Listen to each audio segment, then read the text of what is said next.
Salams and welcome to part number 184 in this fabulous book, Muhammad Sal'lal'laa'hu A'lay'hi Was'sallam, his life based on the earliest sources. And we are busy with chapter number 59, which is the trench, and we're looking at the Battle of the Trench. And as we mentioned, the Confederate army comprising of 10,000, about 3,000 or 4,000 from the Quraysh, about 2,000 or 3,000 for the Hart tribe, and many other allies. We said Banu Nadir, which was exiled from Medina. The leader there, Huyay, went to the Quraysh and started stirring up trouble for the Muslims. And the Jews who were exiled, they started bribing the other tribes, and especially for the Ghatafan tribe, very powerful tribe, they promised to give them half or the entire harvest for that particular year in exchange for their support against Medina. Right, so here, just to refresh our memory, here we have the trench itself. Makkah is over here, Medina is over here in the north, so Makkah is in the south, and Medina is basically fortified in the sense that in the south there are orchards and palm trees. You cannot enter Medina from the south or from the west or the east. These are volcanic tracks. You can only enter from the north, and this is the trench which is dug. What was the size of the trench? And the Nabi Sallallahu Alaihi Wasallam and the Sahaba all took part in the trench, because now they only had 1 week. Now listen to the dimensions of the trench. They only had 1 week, right, to sort this problem out, because the Meccans are on the way. This is basically the dimensions of the trench. This is the sand, so they had to dig a huge trench.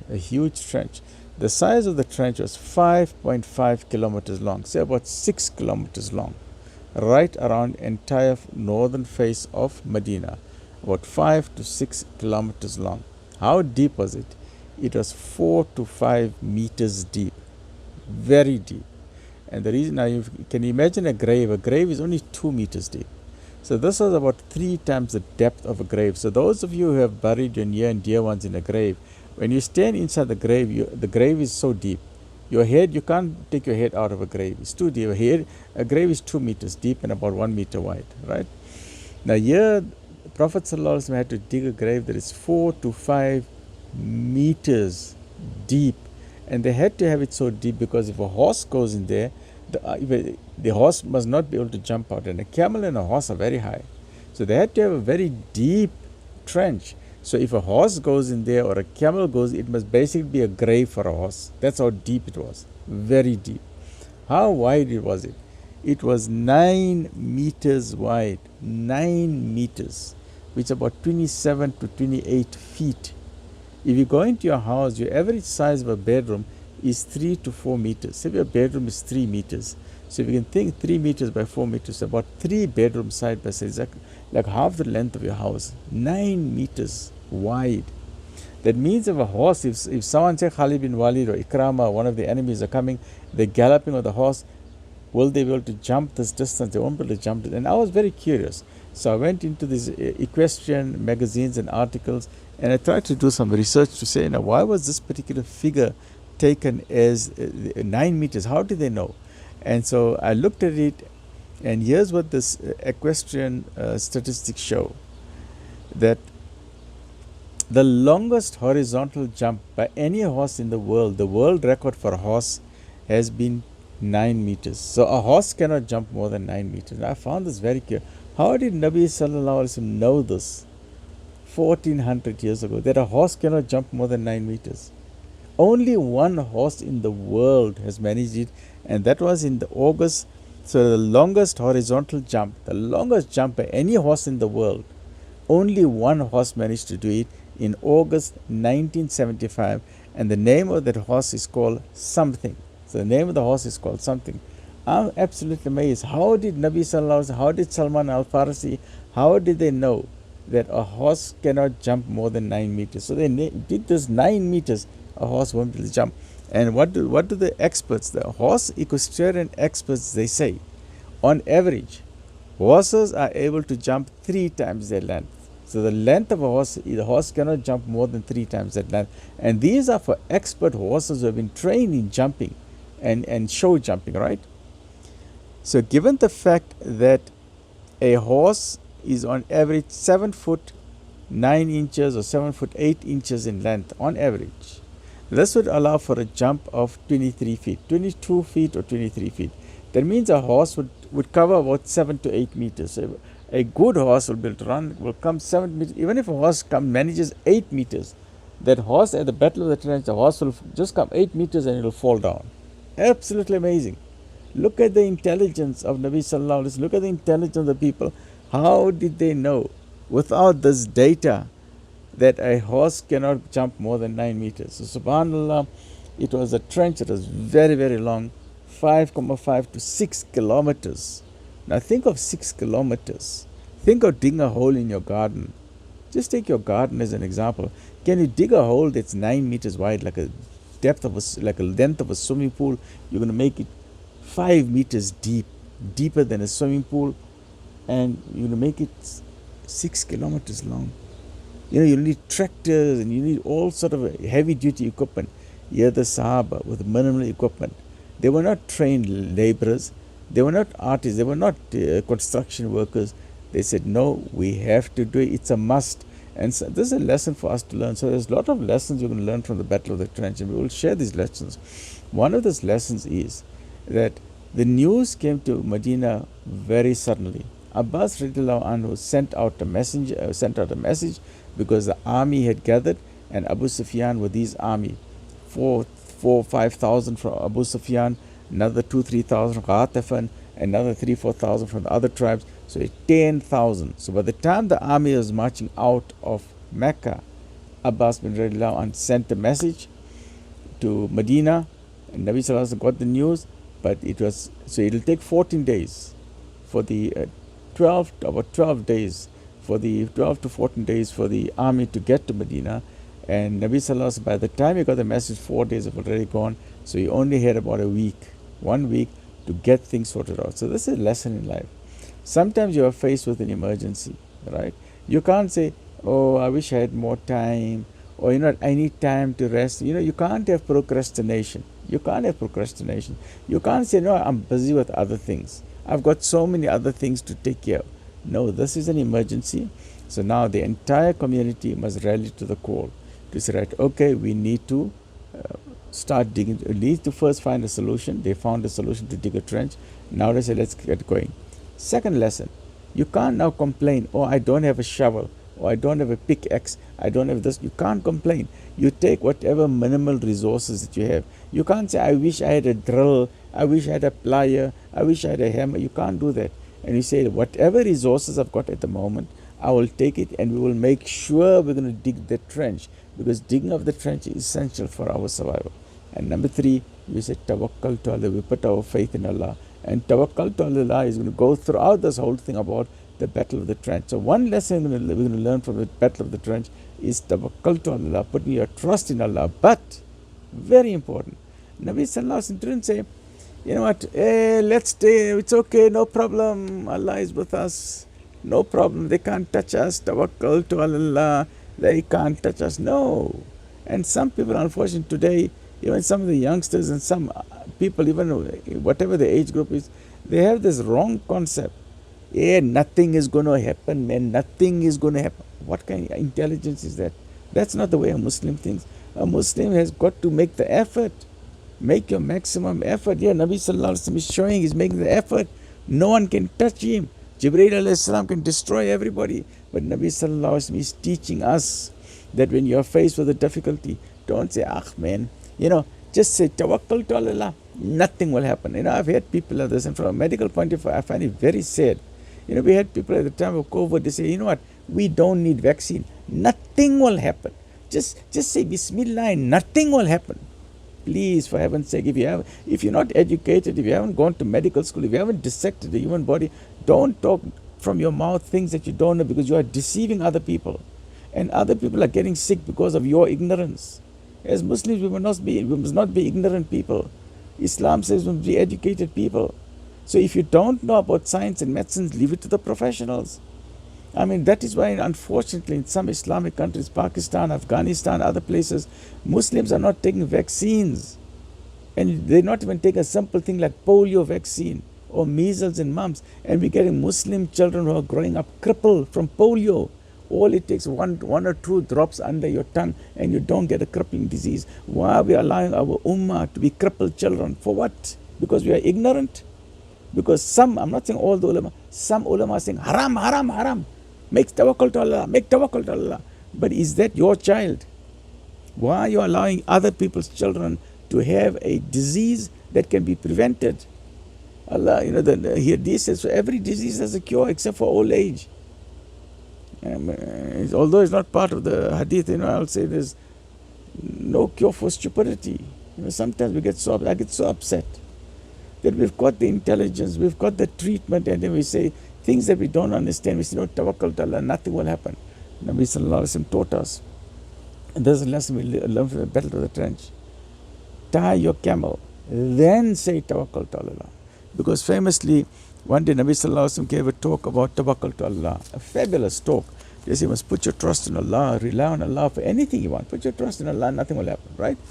And there's one Sahabi took it literally. So then he came to do some marketing, he came to the market in Medina. He was a Bedouin. He came from the tribe, from the outlying areas of Makkah, at least from Medina. And he came into Medina, and then he left his camel, he got off his camel, and he walked away to do his errand. Nabi Sallallahu called him back. Because there's a tradition, if you're a camel rider or a horse, you take the reins of your horse, you take that rope, you tie it around a tree. Or if you've got a camel, you hobble the camel. That means you tie the leg of the camel down. The camel sits down, you hobble it. It means you tie a rope around the camel's leg. The knees like this, you tie it like this so the camel cannot stand up and run away. That means you are making sure the camel does not run away. This fellow, he left his camel and he walked. Nabi Sallallahu Alaihi Wasallam called him back. He said, what are you doing? Our normal routine is, it's like in today's time, if you park your car, you press a button, beep, beep, and the alarm is locked. Beep, beep, alarm is locked. Now, if you leave your car doors open and you're going into the shopping mall, someone will find it very good. Why are you leaving your car doors, or why are you attracting criminals to come into your car? It's like a thing that doesn't make sense. You can't say, no, I left my car doors wide open. Tawakkal to Allah, tawakkal to Allah. Nothing will happen. Please, let us not use our stupidity and then blame it on Islam. Please. Nabi Sallallahu Alaihi Wasallam then called this fellow. He said, why didn't you tie your camel? And this man said, no, but you said tawakkal to Allah. Nothing is going to happen. I left my camel there. Nothing will happen. If the camel goes away, it's taqdeer. It was written that the camel must go away. That is taqdeer. Please. So Nabi Sallallahu Alaihi Wasallam said, please, you have a very wrong concept of what's going on about tawakkal to Allah and taqdeer. Tawakkal to Allah means you first tie your camel. Then you put your trust in Allah. That means you make the effort. Tie your camel. If the camel then runs away, then it is taqdeer. If the camel, after you have tied the camel, you make sure the camel cannot move away, and if the camel then escapes for whatever reason, or someone comes, unties the camel and runs away with it, steals the camel, then it is taqdeer. But if you leave the camel like that without tying, then it's your own stupidity. Don't blame it on tawakkal to Allah and don't blame it on taqdeer. It's like someone who's standing in the front of a road, middle highway. Nothing will happen, man. My death is written. Nothing will happen. It's tawakkal to Allah. I can stay in here. There's no car going to hit me. No train is going to hit me. That is stupidity. That is stupidity. Right? So the whole point about tawakkal to Allah, which the Battle of the Trench is showing us, that Nabi Sallallahu Alaihi Wasallam and the Sahaba, they only had 10 days. They did not say, you know what, let's take out the musallas. We got 10 days. Let's take out the tasbih for 10 days. We're going to wake up for tahajjud. We're going to pray. We're going to make khatam in every house. We're going to make khatam al-Quran. We're going to make every house. We're going to stand up. We're going to pray to Allah. Ya Allah, the enemy is coming. The enemy is coming. Keep them away. Destroy them. Throw them into Jahannam. Destroy them. Ya Allah, Ya Allah. Yes, you can do that. Nothing wrong with that. Yes, you must go into sijda. Nothing wrong with that. Yes, take out your tasbih. Nothing wrong with that. Yes, make khatam in the houses. Nothing wrong with that. But in addition to that, what are you doing? What are you doing? The Quran says clearly, you can have nothing. You can have nothing. You can have nothing but that which you strive for. If you don't strive for it, you're not going to get it. If you don't strive for your exams, you're not going to get it. If you don't strive to be Hafiz al-Quran, you're not going to get it. If you don't strive to be a doctor, you're not going to get it. It's hard work. You got to struggle, and then you get what you want. You can't just get it for nothing. The Quran makes it clear you can have nothing but that which you strive for. Then don't say, no, it was not written for me, it was not meant for me, I couldn't open the business, it was not meant for me. Really?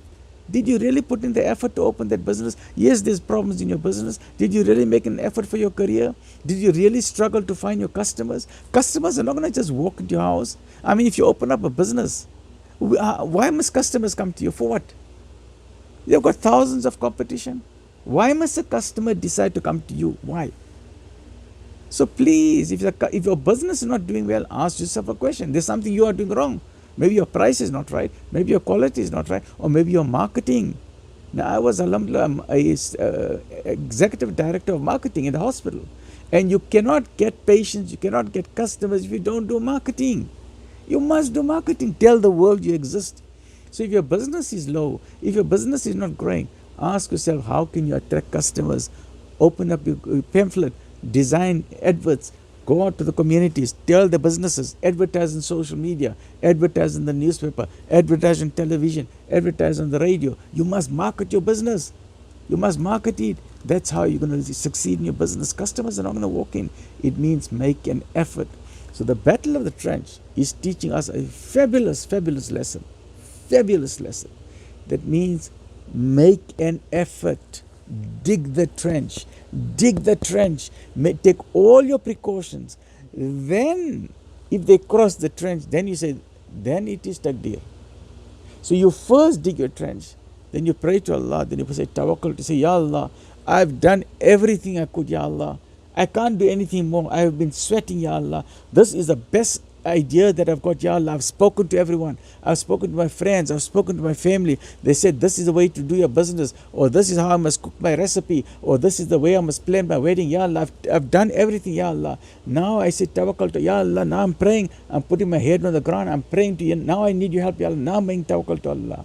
So please remember, tawakkul to Allah means make the effort. And we as a Muslim Ummah, unfortunately, especially we see our global situation, we see our local situation, we see our continental situation, we see our national situation, we see the situation of our communities and elsewhere. We can do much better. We can do much better. We have not set the bar high enough. We have not set that bar high enough.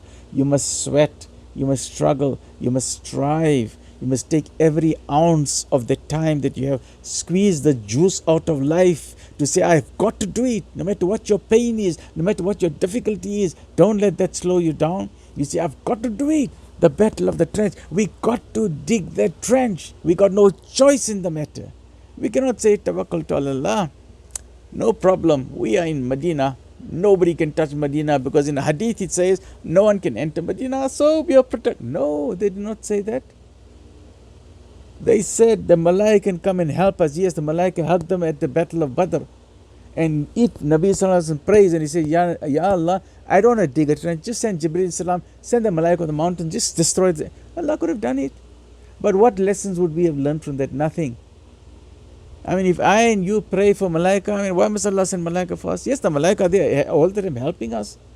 But Nabi Sallallahu Alaihi Wasallam is teaching us that we as ordinary human beings, you must strive, you must struggle, you must sweat. That is the only way you're going to pass your exams. That is the only way you're going to get your distinctions in your school exams.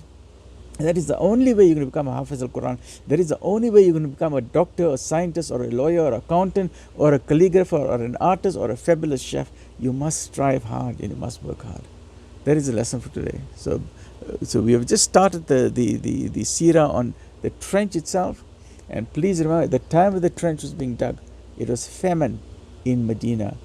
They were starving.